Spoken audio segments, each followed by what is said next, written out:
G'day everyone, welcome to Talking Leadership. This is Eric Perez welcoming you back to our ongoing series on the issue of leadership. And today's guest is the Managing Director at Reef Ecologic. Can I welcome to the podcast Dr. Adam Smith? How are you, Adam? I am excellent and delighted to be talking to you this afternoon, Eric. Thanks, mate. So let's get things started here, mate. Your leadership beginnings, where did it start for you, mate? Pretty young. I had very good role models in my family. My father was a local doctor, and basically he gave me a lot of rope and encouraged me to find my path. So whether it be through sport or school or any challenges, I was very fortunate to be able to try leadership. So whether it be the captain of the water polo team or playing tennis or going hiking to very remote areas or being at school, I think I've always been interested in people, and I've always been interested in, I suppose, pushing the boundaries and trying to find not only the best in me, but I've been really interested in team dynamics and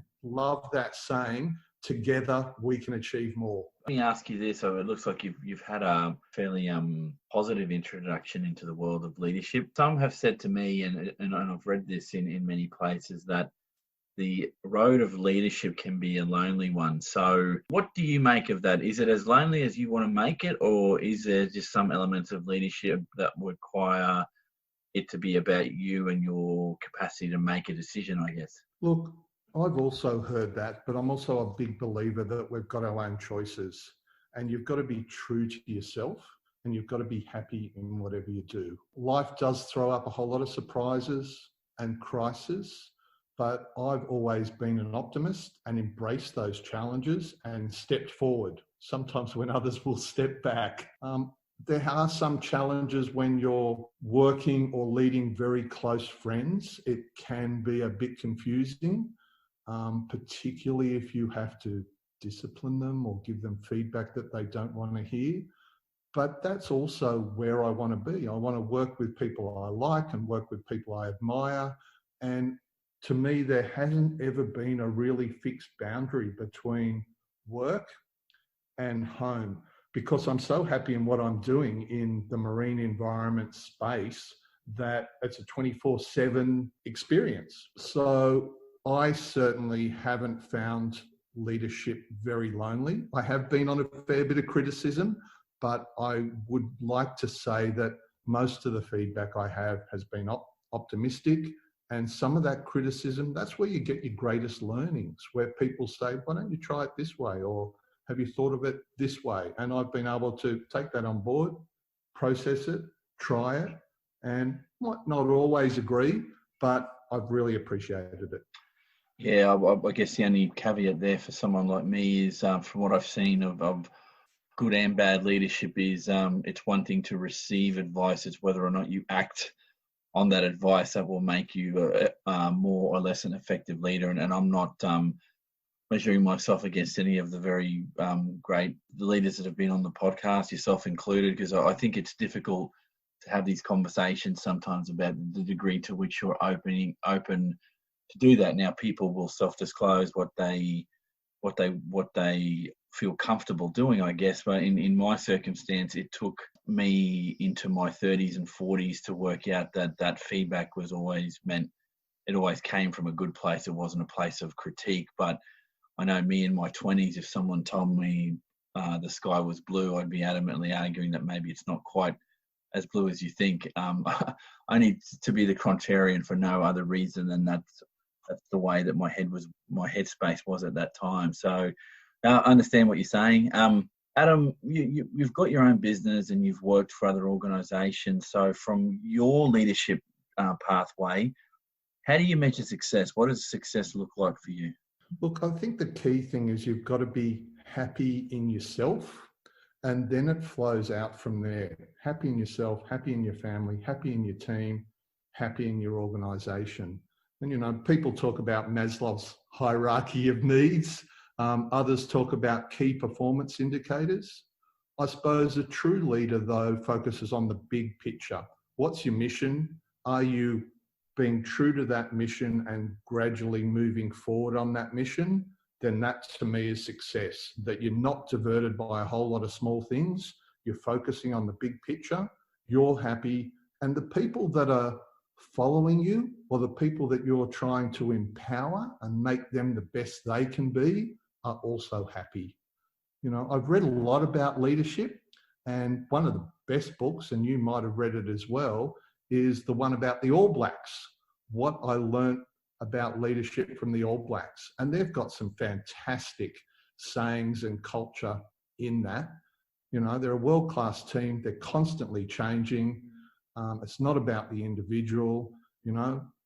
Pride in the jumper, sweep the sheds, no dickheads. There's a whole lot of things that I can relate to in my work that I've taken on board, and also a few others. Mate, that's a more than a little interesting segue into leadership capabilities. Again, you've worked with people that are leaders. You've been a leader.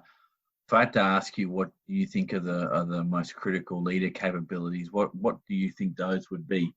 Look, I think of some of the list, but I also think of people I admire and why.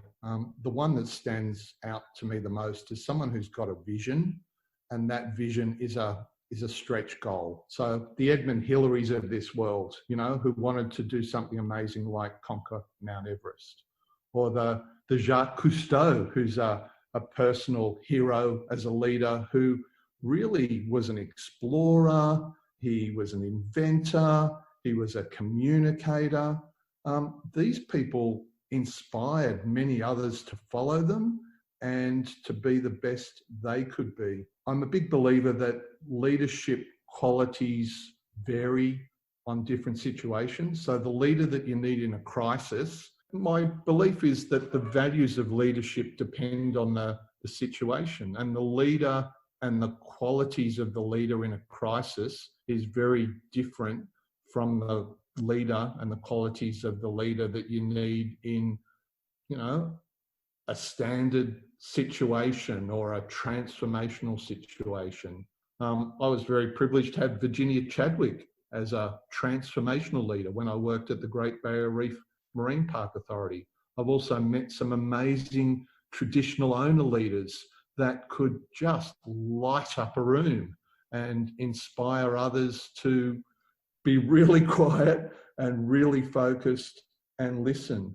But I think one of the key ones that I've always tried to do is to focus on people rather than anything else. So not focus on the money, not focus on the KPIs, look after the people and empower them and point them in the right direction and give them the support that they need to be the best that they can be.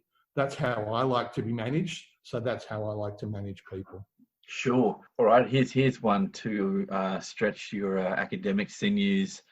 The nature versus nurture question. Are leaders born or are they made? A little bit of both. And I think it's largely made, but I think depending on the situation, born as well. And obviously the royalty and succession, that's often hierarchical, but we really do learn and become leaders in adversity and also with support. So for me, I've been very fortunate to go through the Australian Rural Leadership Program. I learnt an awful lot of skills and experiences through that. And I backed it up by doing the Centre for Sustainability Leadership course, which focused on sustainability. So you can have the theory, but then you've got to put yourself in situations where you're uncomfortable and test it and receive feedback and keep testing it. And there's no perfect leader, but you have to constantly learn. And that's what I love about it.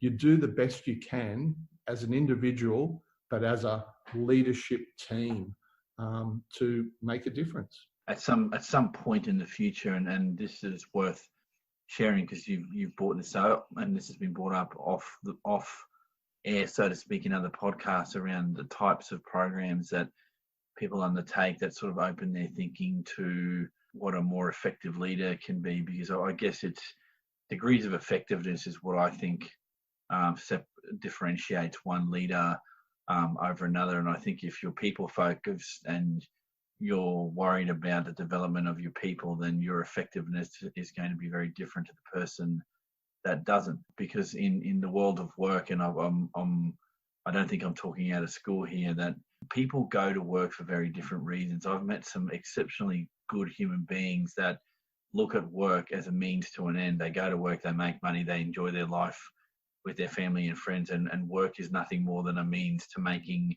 some money to do the things that they want to do. So work is not the center point of their world. Whereas you meet other people that you work with and for, that work is their sole driver, it would seem. I mean, you may not know everything about them, but for those very committed individuals, I know that I've met in my travels, and you've probably had the same encounters, that some people make work the be all and end all of their existence, and makes for good professional outcomes, I guess, in the organisation. But there's a cost to doing that, and that balancing act is something that I'm intrigued by, as well as what can you draw from leadership courses to help you find a centre, because often that's not talked about enough. But anyway, that's for another set of podcasts. Adam, one last thing to ask you, and this before you go on, I think you hit the nail on the head when you mentioned balance. You don't put all your eggs in one basket. So I've always had work, but I've also had various board appointments and committees. So that at any one time I've had half a dozen things going on in my life that were all important to me.